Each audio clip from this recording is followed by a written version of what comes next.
Hello guys, so welcome to my YouTube channel again. So this is Sir Onin. So ngayon naman po pag-uusapan natin is about sa statistics for experimental results ng analytical chem. So ang nakikita nyo ngayon is a normal distribution curve. Ito po yung distribution curve na usually nangyayari sa mga data kapag ni-repeat natin ng same way yung ating measurements. So dito naman sa baba may nakikita kayong equation. This is what we call the Z-score. Ang Z-score is the estimate or the value, ang value nito po, ang ibig sabihin po niyan, that is the how far your measure value from the mean, kung gaano siya kalayo from the mean. For example po, ito pong mga nakikita nyo, ibig sabihin yun, 0, 1, 2, 3. So, meron po tayong standard deviation na 1 from the mean, 2, and 3. Then, 0 from this mean, then -1, -2. This is below the mean, this is above the mean. So, take note din po na yung isang buo po nitong ating standard ng ating normal distribution is ang kanyang pinakang probability o zone of probability is equal to 1.0. Okay, that is 1.00. Yung buong sukat nito. Yan. Then, ibig sabihin, if we uh, put a line on the center, yung probability dito na ang data ay mapupunta dito is 50%, so 0.5% po. Tapos dito sa kabila ay 0.5% din from the mean. So that's the meaning of this normal distribution data. So let's practice yung mga sample problem with regard to normal distribution and experimental results. Punta muna tayo sa pinakang simple para mas maunawa natin kung paano siya inia-apply. So for example, if we're going to compute what is the z-score of x is equals to 25, where the mean or yung mu natin is 20 and the standard deviation is 5. Okay, so we have to put here. So here is the 20. So ano po kaya yung z-score ng ating 25, yung ating x?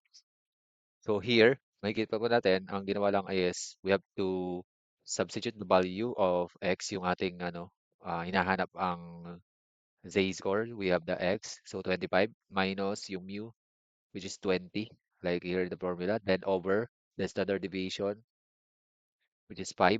So z is equals to 5 over 5, z is equals to 1. So ibig sabihin po, ang 25 ay 1 standard deviation from the uh, mean, which is 20.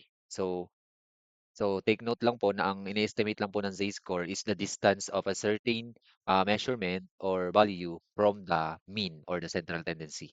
Okay?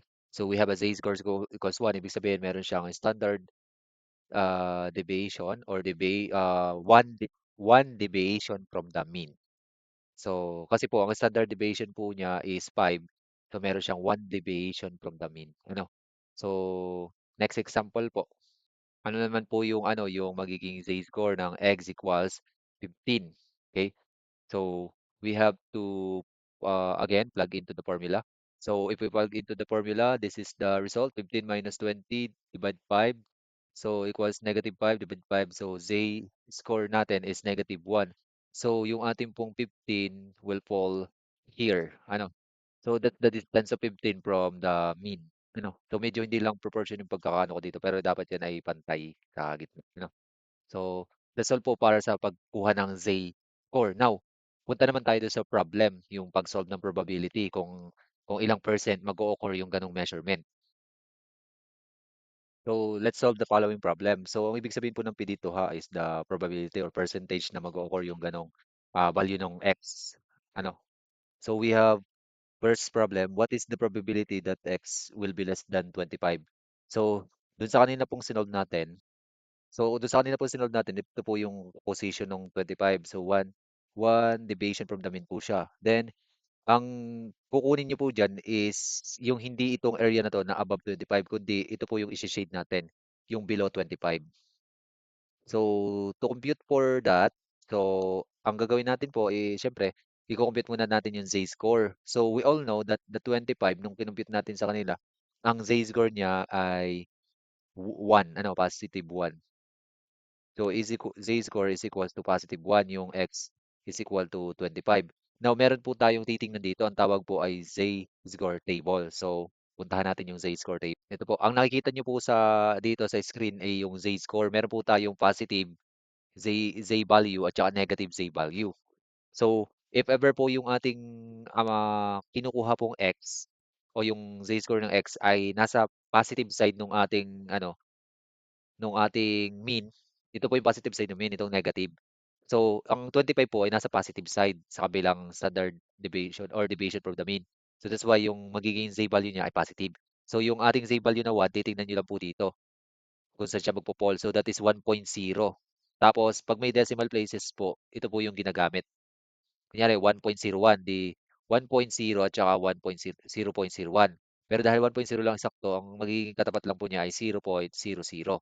So, bali po, ang magiging value po natin ay kung saan mag-intersect yung dalawa. Yun yung magiging value ng percentage of probability. That is 1.0 at saka ito po, dito po sila sa 0.8413. So, bali po, ang ibig sabihin po niya ng 0.8413 ay ito pong shaded area from that value ng Z. Kita niyo po itong Z, ano ito na shaded area. Yun po yung percentage. Ito po ita-times niyo sa 100, that is 84.13% ang ibig sabihin.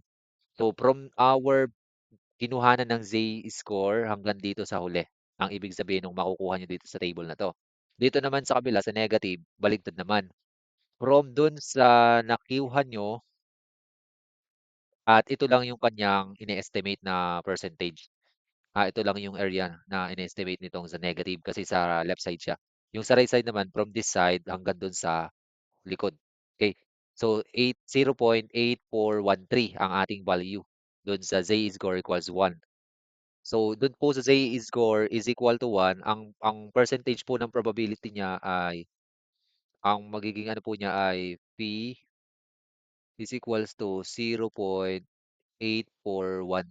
Ta-times po natin siya sa 100 para maging percentage. So the probability that the x or the x value is less than 25 here, magiging less than 25 siya is 84.13%. Okay?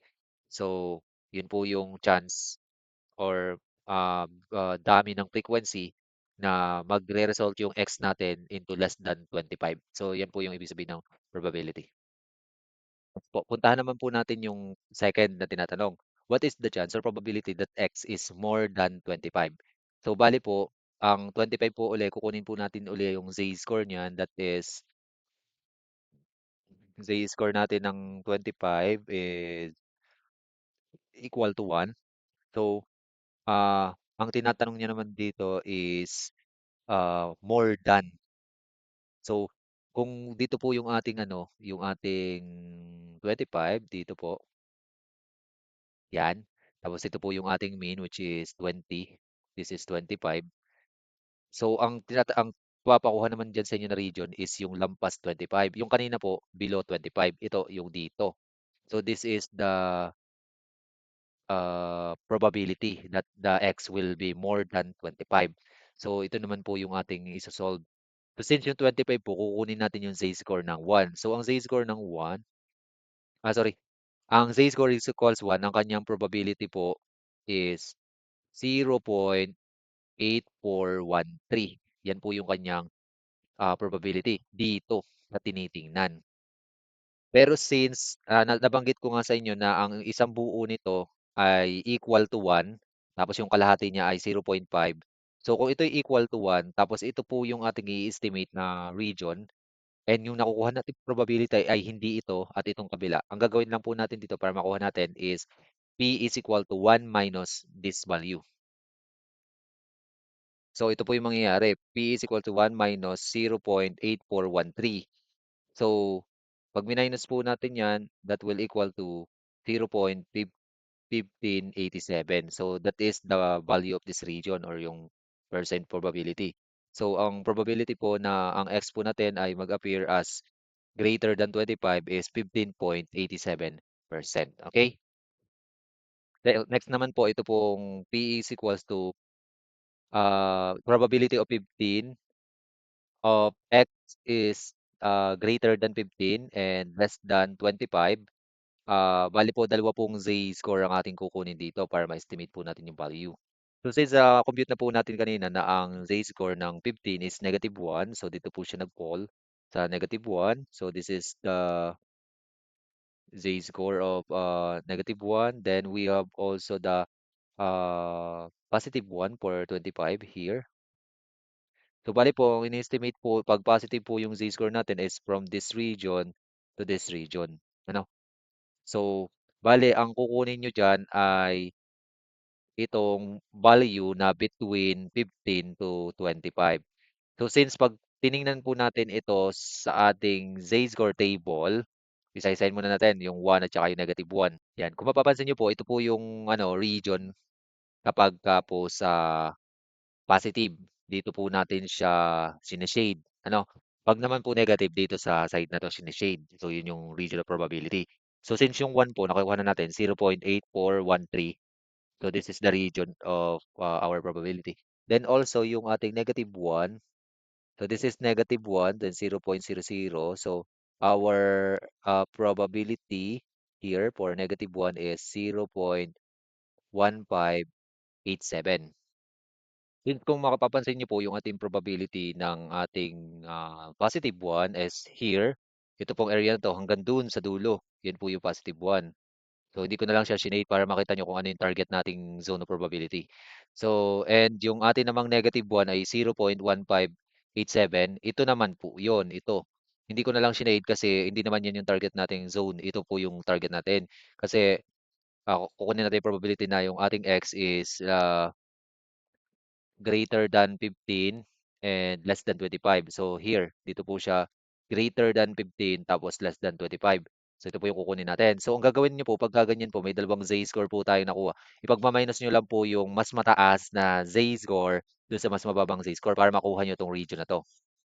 So bali po ganito po yung gagawin natin, i-minus lang po natin yung mas mataas na Z-score. So bali 0.84.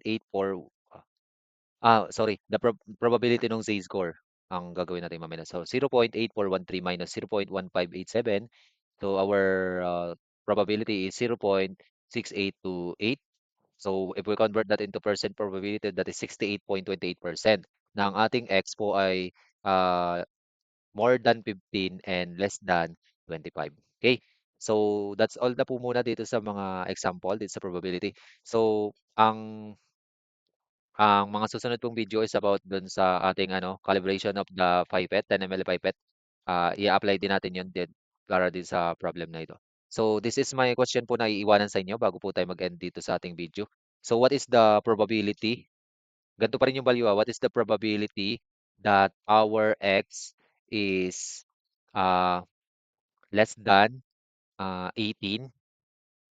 And what is the probability that our x is greater than 30?